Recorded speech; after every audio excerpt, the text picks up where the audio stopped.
Dark space stretched without end. Stars burned far away, cold and silent.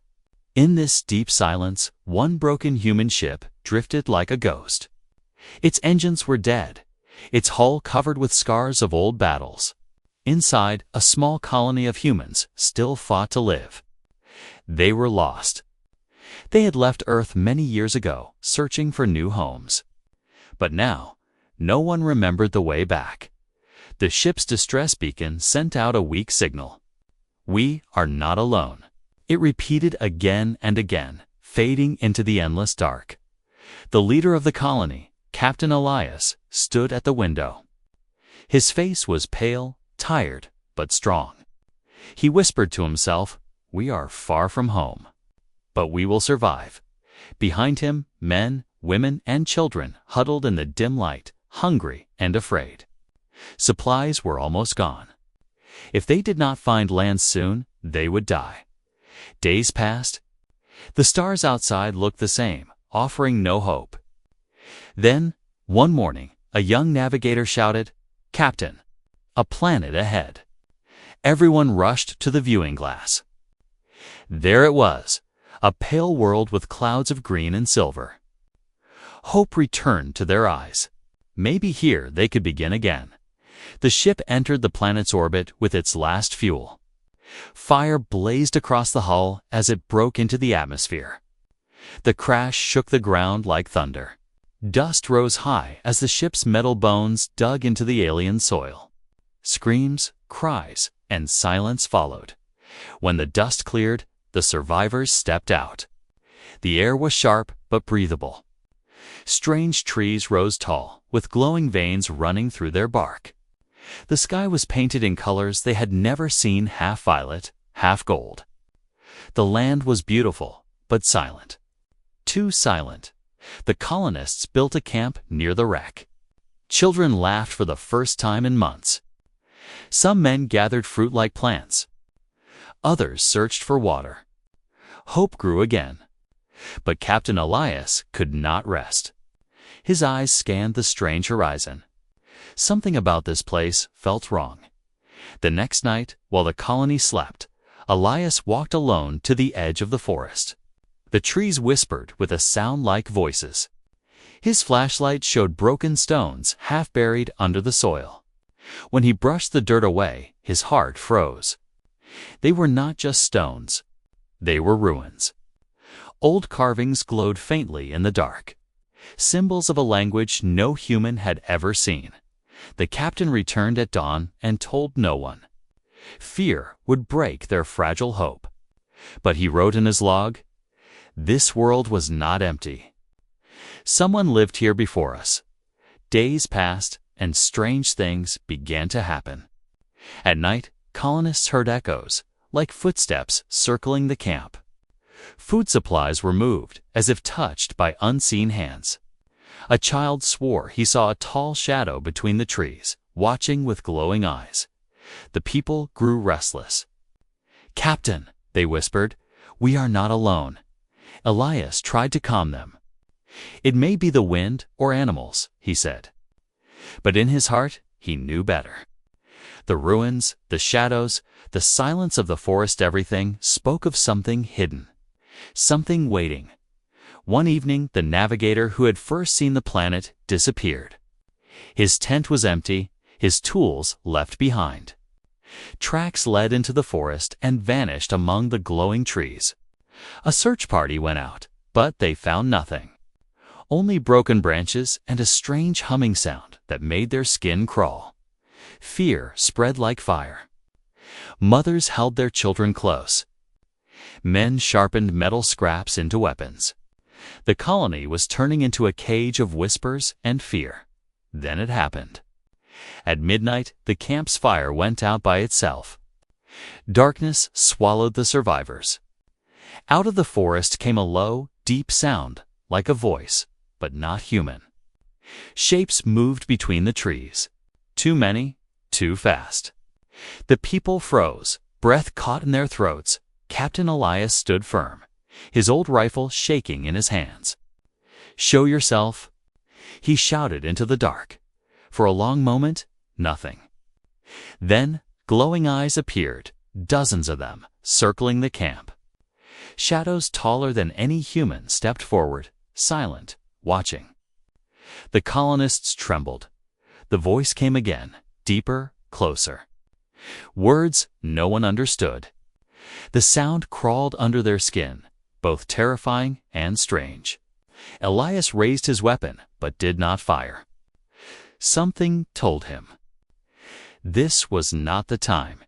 And then, as quickly as they had appeared, the glowing eyes vanished. The forest went silent again.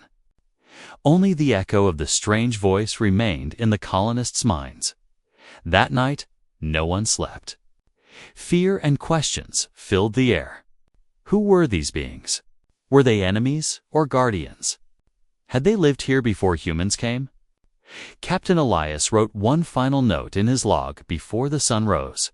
We thought we found an empty world, but we were wrong. Something is here, and it is watching us.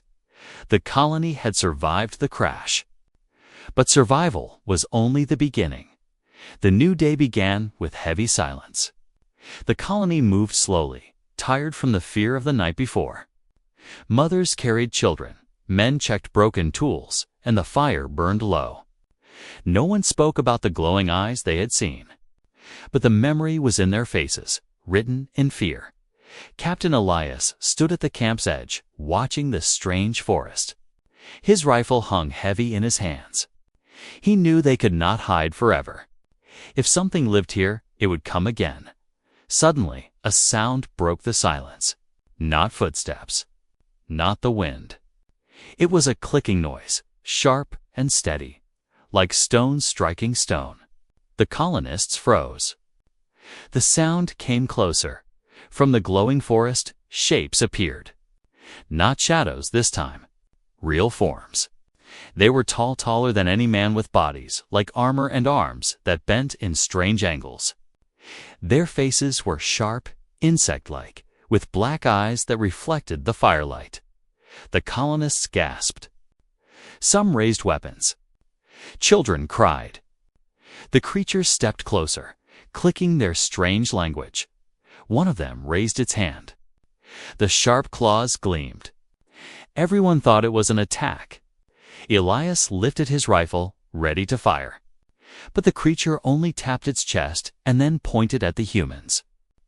Its black eyes blinked slowly, not with rage, but curiosity. The two sides stared at each other in the cold dawn. The humans trembled. The insect-like beings made clicking sounds to each other, fast and hard. Then, one of them did something no one expected. It placed a strange object on the ground. It glowed faint blue, humming gently. Elias looked at his people. They were terrified, but he felt something different. This was not war. This was communication. Slowly, he lowered his rifle and stepped forward. His boots sank in the alien soil. He pointed to himself. "Human," he said. His voice shook, but stayed strong. "We are human." The creatures tilted their heads. Their antennae twitched. One of them tapped its chest again and made a deep clicking sound. It was a Namor, maybe a word for their race. For a moment, the camp was silent. The colonists dared to hope. But hope did not last long. A scream broke out from the trees. Everyone turned. From the other side of the forest came new shapes different from the insect-like beings. These were tall, but smooth-skinned, with faces like masks and eyes burning red. Their movements were fast, violent, full of rage. The insect creatures hissed. They turned toward the new arrivals, claws raised. The humans stepped back in terror, caught between two alien races. The red-eyed beings attacked first. They leaped from the shadows, weapons glowing with fire. The insect creatures fought back with sharp arms and strange energy bursts. The battle began right outside the human camp. Colonists screamed and hid behind the wreckage of the ship. Sparks, fire, and alien cries filled the air. Elias fired his rifle. Not knowing who was enemy and who was friend, one of the insect creatures fell, glowing blood spilling on the ground. Another leaped to protect the humans, slashing at the red-eyed invaders. The humans watched in shock. These strange insect beings were fighting for them. The red-eyed attackers finally pulled back into the forest, leaving behind smoke and broken ground. The camp was silent again, but the silence was heavier than before. The insect creatures turned to the humans. Their black eyes reflected both loss and warning. One of them clicked a single word, sharp and cold. Elias did not understand it, but he felt its meaning. Danger. That night, the colony sat in silence. They had seen two alien races. One had attacked without mercy. The other had protected them. But why? What did these creatures want? Elias wrote in his log, "Today, we made first contact. They are not like us, but they spared our lives. Another race tried to kill us. We are caught between two worlds of war. Survival may now depend on who we trust." As the campfire burned low, the insect creatures stood watch at the edge of the forest. Their black eyes never closed. The humans realized something new. They were no longer alone, not in fear, and not in survival, but in the shadows of the alien trees. Red eyes glowed again, watching, waiting, preparing for the next strike. The true war of this planet had only just begun. The colony was no longer the same. After the attack, every human understood the truth. This world was not empty. It was a battlefield. Two alien races fought here, and humanity had fallen right in the middle. The insect creatures, now, it's called the Kroll by the humans, stood guard around the camp. They did not speak human words, but their presence was clear. Without them, the red-eyed invaders would have destroyed the colony. Captain Elias watched them carefully. Their tall, armored bodies moved with sharp grace. Their claws could kill in a single strike, yet they did not harm a single colonist. He felt something strange, fear mixed with respect. That night, the Kroll leader approached Elias. Its black eyes reflected the fire. It tapped its chest and clicked slowly, as if searching for words. Elias pointed at himself. Human. Then he pointed at the alien. Kroll. The creature clicked again and lowered its head slightly. It was not friendship, but it was recognition. But then, the Kroll leader drew a circle in the dirt with its claw. Inside the circle, it placed two stones, one smooth, one jagged. With a sharp movement, it smashed the stones together until they shattered. Elias understood. Two enemies. Endless war. The Kroll were warning him. Choose a side, or be destroyed by both. The colony was divided. Some humans said, we should trust them. They saved us. Others whispered, no. They are monsters. They will use us. Fear grew in the camp. Families argued. Men fought with each other. Children cried in the night. Survival was no longer about food or shelter, it was about trust. Elias called a meeting. His voice was strong, but his eyes showed the weight of command. We cannot run. We cannot hide. This world belongs to war. If we stand alone, we die. He paused, looking at the faces around him. We must make an alliance. The word spread through the camp like fire. Some agreed. Others cursed him. But deep inside, all of them knew the truth. They were too weak to survive alone. The next day, Elias walked with the Kroll leader to the ruins in the forest. The carvings glowed faintly in the dark stone. The alien touched the symbols with great care. Elias realized something: the Kroll were not invaders here. They were defenders. The Kroll leader pointed to the sky. Red lights flashed far above. The enemy fleet, the red-eyed race, was watching from orbit. Their shadow was over the world. The Kroll clicked one word again and again. Pointing to Elias, Change. Change. Elias did not understand at first. But when the Kroll gestured toward the human children, the meaning became clear. These beings were not only offering protection, they were demanding something in return, emerging, a future together. The humans were shocked. "They want to mix with us," whispered one mother, holding her child close. Some wept, some shouted, others stood silent. But Elias saw the truth. The Kroll were dying. Their war with the red-eyed race had lasted centuries. Alone, they could not win. But with humans' different blood, different strength, there was hope. It was not just survival anymore. It was evolution. That night, the camp was attacked again. Red-eyed raiders stormed from the forest, their weapons burning bright. Screams filled the air. But this time, the Kroll stood with the humans. Claws and rifles fired side by side.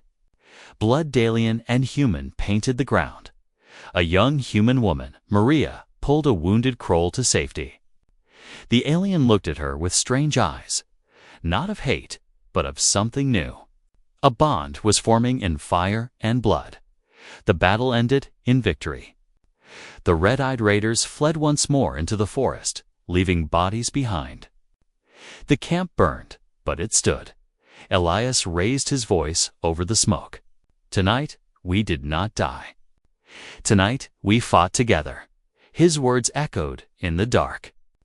If we want a future, we must walk this path. Humans and Kroll together. The people were silent.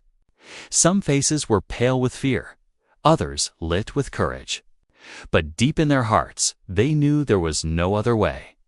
Later, Elias wrote in his log, "We are no longer only human. To live here, we must become something more." The Kroll offer survival, but at a cost. A cost written in blood and in children not yet born. He closed the book and looked at the horizon. The war was far from over. The enemy still circled above. But something new had begun, a dangerous, fragile alliance that could change everything. The colony had chosen its side. Now the future of two races rested in their hands. And somewhere, hidden in the burning forest, the red-eyed enemy whispered a promise of their own.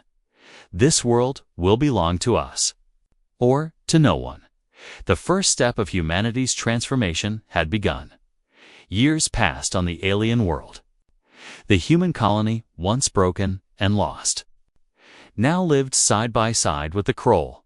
Together they built shelters from the ruins, planted alien crops, and defended their camp against the red-eyed invaders who attacked again and again.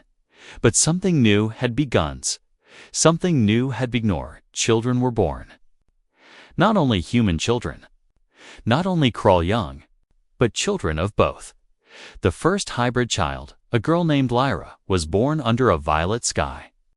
Her skin was soft like a human's, but faint glowing lines ran across her arms.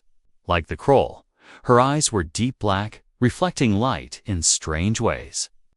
When she cried, her voice carried a strange vibration, as if two tones sang together. At first, the colony was divided. Some whispered, "She is a miracle."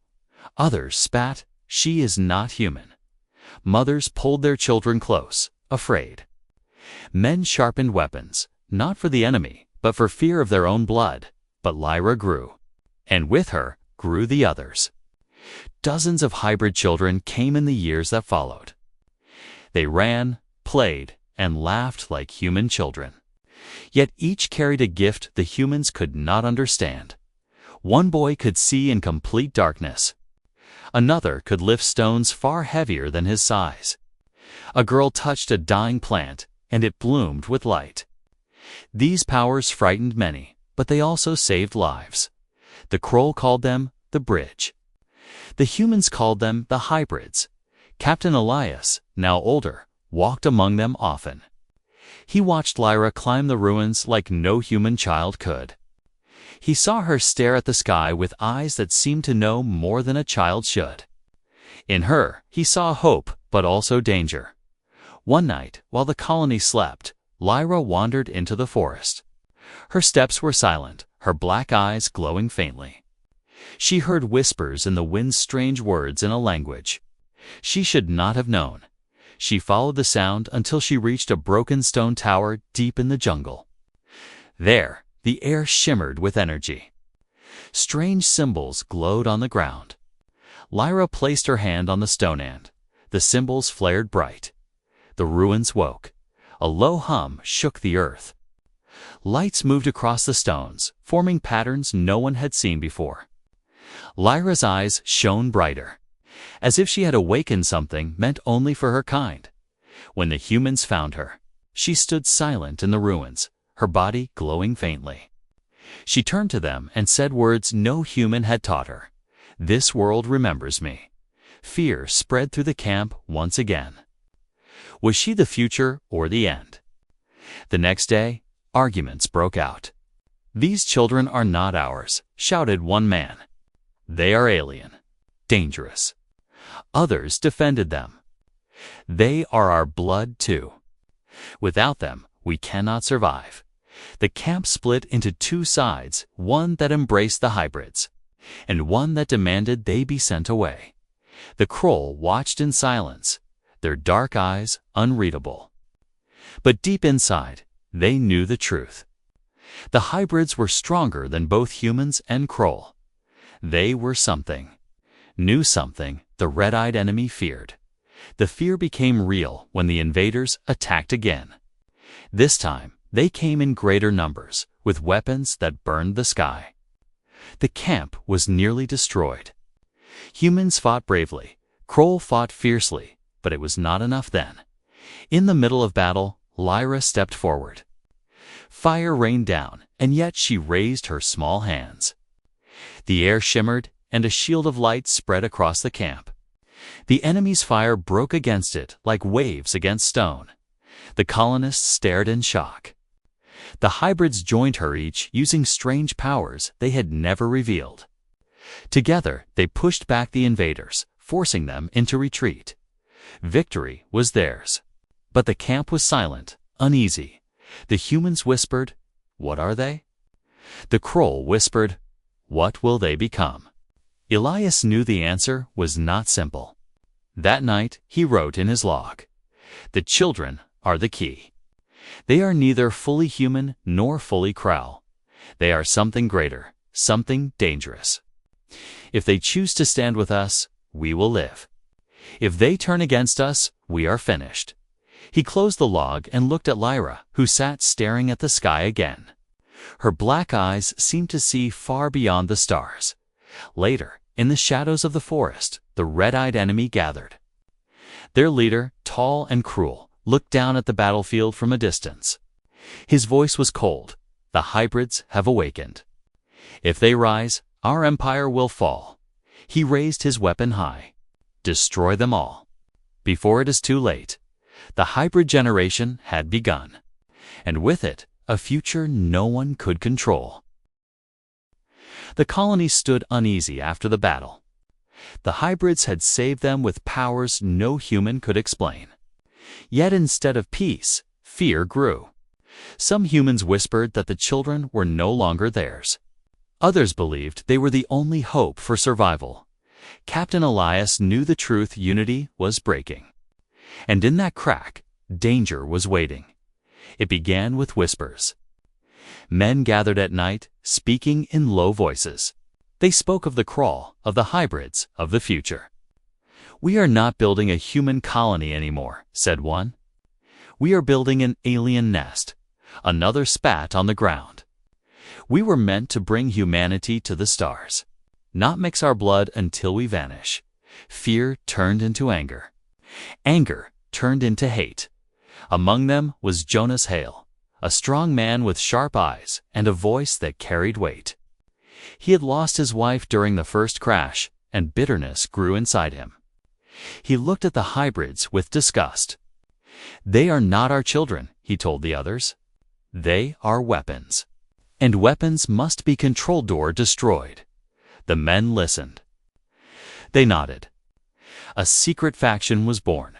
Weeks passed. Food grew scarce. Attacks from the red-eyed invaders became stronger. In this chaos, Jonas made his move. One night, when the Kroll guards were away, he led his followers into the storage huts. They stole food, water, and weapons. But their betrayal went deeper than theft. Jonas had already made contact with the enemy. The red-eyed beings had promised him safety, power, and freedom. "Deliver the hybrids to us," their leader said, "and your people will be spared." Jonas believed their lies. Or perhaps he wanted to believe. The betrayal struck when the colony least expected. At dawn, smoke rose from inside the camp. Fire spread fast as Jonas's faction attacked their own people. Shouts filled the air. Mothers screamed as armed men dragged hybrid children from their tents. Kroll guards rushed forward, only to be cut down by human rifles. Captain Elias ran through the chaos, his rifle shaking in his hands. He saw Jonas standing tall in the flames, holding Lyra by the arm. The hybrid girl struggled, her black eyes wide with fear. "Stop this madness, Jonas." Elias shouted. Jonas's voice was filled with rage. "You betrayed humanity, Captain. You let our children turn into monsters. But I will save us. I will deliver them to those who understand their power." Behind him, the forest came alive with red light. The enemy had arrived, called by Jonas himself. Their tall figures marched from the trees, weapons glowing, ready to take the hybrids. The camp became a battlefield. Humans fought humans. Kroll fought the red-eyed invaders. Screams echoed as fire consumed the shelters. Elias pushed through the smoke, his heart burning with both fury and sorrow. He reached Jonas, who held Lyra like a prize. "Let her go." Elias roared. Jonas sneered. "She is the end of us, Elias, don't you see? With her gone, we take back our future." Lyra's small voice broke through the fire. "Captain, please." Something inside Elias snapped. He raised his rifle. For a heartbeat, the two men, the old leader and the bitter rebel, faced each other across the flames. But before either could act, Lyra's body glowed with fierce light. She screamed, and a wave of energy burst out, throwing both men to the ground. Jonas's followers stumbled, blinded by the flash. The enemy staggered back. Lyra stood trembling, her eyes glowing black and white together. She whispered, "I don't want to hurt anyone, but if I must, I will." The earth shook under her words. The ruins in the forest lit up once more, as if answering her call. Jonas, wounded, crawled away into the shadows. The enemy withdrew with him, dragging some humans who chose betrayal over loyalty. Smoke covered their escape. When the battle ended, the camp was broken.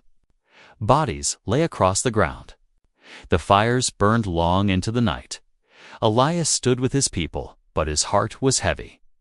Humanity had not only fought aliens today, it had fought itself. In his log, Elias wrote with shaking hands, "The enemy is dangerous. But the greater danger is within us. Jonas has taken men and joined them. He has delivered our blood to the enemy. We now face not one war, but 2-1 against the invaders, and 1 against our own kind." He closed the book and looked at Lyra, who sat silent, her eyes still glowing faintly. She was young, but her power was growing. Elias whispered to himself, "The hybrids may save us. But if they lose control, they may destroy us too." Far away, Jonas knelt before the red-eyed leader. His voice was broken but full of hate. "Give me power," he said, "and I will give you the future." The leader's red eyes burned like fire. "You will have it," he hissed. "But first, bring me the girl." The sky was no longer silent. Red shadows moved across the clouds as enemy warships circled the planet. Their hum filled the air. Like thunder before a storm, the colony looked small under that sky-tired humans. Weary Kroll and children who were no longer children. The hybrids stood at the edge of the camp, their black glowing eyes staring upward. They knew what was coming. The last war had begun. Captain Elias gathered the survivors in the ruins. His hair was white now, his body weak, but his voice carried the weight of iron. "We cannot hide. We cannot run," he said. "The enemy has Jonas. They have our own kind. They will not stop until this world is ash. We have one chance. We fight. Humans crawl, hybrids together. Or we fall." No one cheered. No one smiled. But heads nodded. The choice was already made. In the forest, Jonas stood among the red-eyed invaders. His face was marked with scars, his eyes full of hate. The enemy leader placed a hand on his shoulder. "You wanted power?" the alien hissed.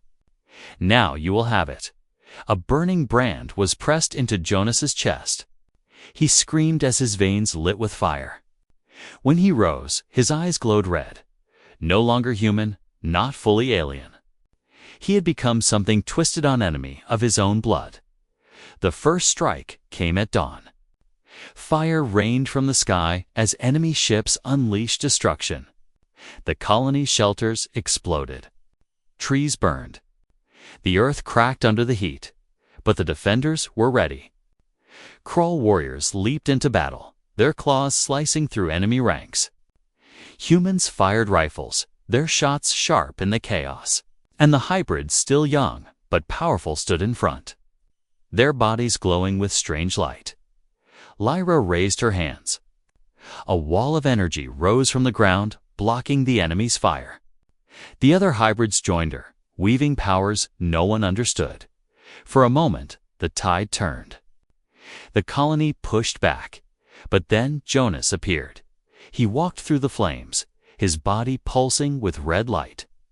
His voice carried across the battlefield. "You follow Elias, an old man who clings to the past. I follow the future. Join me, and you will be spared." Some humans hesitated. Some even lowered their weapons. Jonas raised his hand, and with a blast of energy, he cut down Krull and human alike. His betrayal was complete. Lyra stepped forward. Her black and white eyes locked with Jonas's red glow. "You were one of us," she said softly. Jonas sneered. "I am more than that now." They clashed in a storm of power, light against fire, hope against hate. The ground shook under their struggle. The battle spread across the ruins. Krull fought desperately. Humans stood shoulder to shoulder, and hybrids unleashed gifts no one had seen before: blades of light, bursts of sound, shields of stone. But the enemy was endless. Ships poured troops into the forest. The sky burned brighter with each passing hour. Captain Elias climbed the ruins, rifle in hand. His old body trembled, but his voice still roared. "Hold the line. Hold it for our children." His words gave them strength. Even as fire fell, they stood. Then something strange happened. In the heart of the ruins, the old symbols began to glow. The same symbols Lyra had awakened before. The hybrids felt it. The ruins were answering them. Lyra broke from the fight and ran to the glowing stones. Jonas chased her, rage burning in his red eyes. The ruins pulsed, the light growing stronger. Lyra placed her hands on the stone. Her voice rose, not in human tongue, not in Krull clicks, but in something older. The ground split open. From beneath, machines of ancient design began to rise. Towers of light, engines older than memory, awakened by her blood. Jonas froze, his face twisted in shock. "No, it cannot be." Lyra turned to him, her voice calm. "This world remembers me. It remembers us." The enemy ships fired on the ruins, but the light rose higher, shielding the colony. The hybrids stood around Lyra, their powers joining into one. Humans and Krull looked on in awe. Elias felt hope for the first time in years. But he also knew the truth. This power could save them more, destroy them all. As night fell, The battlefield was lit not by fire, but by the glowing ruins. The war was not over. The greatest battle had only begun. In his log, Elias wrote with shaking hands, "Tomorrow decides everything. Humanity, Kroll, hybrids, we will either rise together or vanish forever. The enemy is strong. But something greater now awakens in us." He set the book aside and stared at the glowing towers. The last war had started, and the galaxy itself was about to change. The ruins shone like a second sun. Towers of light reached into the sky, striking the enemy ships above. The ground shook as the ancient machine awakened, its voice a deep hum that rattled every heart. The Kroll fell to their knees, their black eyes wide with awe. "It is the first flame," their leader whispered. "The power of the ones who came before us." But Captain Elias knew the truth. It was not awakening for the Kroll, it was awakening for the hybrids. Lyra stood in the center, her small body glowing brighter than fire. The other hybrid children gathered around her, their hands joining in a circle. Their voices rose together, strange, powerful, not human and not alien, but something beyond both. Above the red-eyed fleet poured fire into the ruins. Explosions shook the ground. Yet every blast was swallowed by the shield of light. The machine was alive, and it was listening. Jonas appeared from the smoke, his red-lit body twisted with rage. "This power should be mine," he screamed. He hurled energy at the children, but the light pushed him back. Lyra turned her glowing eyes toward him. "You gave yourself to hate," she said softly. "You cannot stand here." Jonas roared and charged. But before he could strike, the ruins answered. A pillar of light rose beneath him, swallowing his body in fire. His scream echoed once, then vanished. The betrayer was gone. The battle still raged outside. Kroll claws tore through enemy ranks. Humans fired their last bullets, shouting with defiance. But it was not enough. The red-eyed army was endless. Then the hybrids raised their hands together. The ruins pulsed. A wave of energy spread outward, crashing into the enemy lines. Ships cracked and fell from the sky. Soldiers screamed as their weapons turned to dust. For the first time, the enemy retreated. Elias climbed the ruins, his old legs weak, but his eyes shining with hope. He looked at Lyra, who now glowed like a star. "What are you becoming?" he whispered. Lyra's voice carried across the ruins, calm and powerful. "We are not human. We are not Kroll. We are both. We are new. And the machine knows us." The ancient structure rumbled. Symbols blazed brighter, spreading across the ground like rivers of fire. The hybrids raised their arms higher, and the sky itself seemed to bend. The enemy fleet above broke apart. Their ships pulled into streams of light. The red-eyed leader screamed from orbit, but his voice was lost in the storm. In one blinding flash, the entire fleet was gone. The world was silent again. Humans, Kroll, and hybrids stood together in the ruins, bathed in light. Some wept, some knelt. Elias simply stared at the sky, where the stars now shone clear and quiet. The hybrids lowered their hands.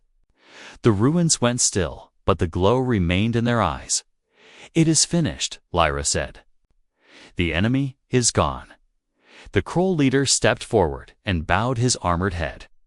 "We called this machine the First Flame, but it did not answer us.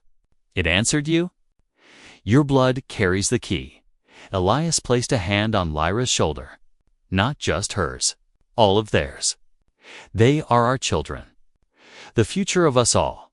That night, the survivors gathered around the fire. For the first time in years, they were not afraid. Humans looked at Kroll without fear. Kroll looked at humans with respect. And the hybrids sat between them, no longer outcasts, but the bridge that bound them together. Elias wrote his final words in the log. We were lost in space. We were broken, hunted, betrayed. But in our darkest hour, something new was born. Not just survival, not just war. A new beginning. He closed the book and looked at Lyra, who stared into the stars with quiet eyes. The dawn came, painting the sky in violet and gold. The colony stood among the ruins, no longer weak, no longer alone. Humanity had ascended not by conquering, but by becoming more. By uniting with the strange, the different. The alien, the galaxy, would remember this day, not as the end of humans, but as the day a new race rose stronger, wiser, and destined for the stars. And as the first light touched the world, Lyra whispered the words that carried into the hearts of all. We were lost, but now we are found.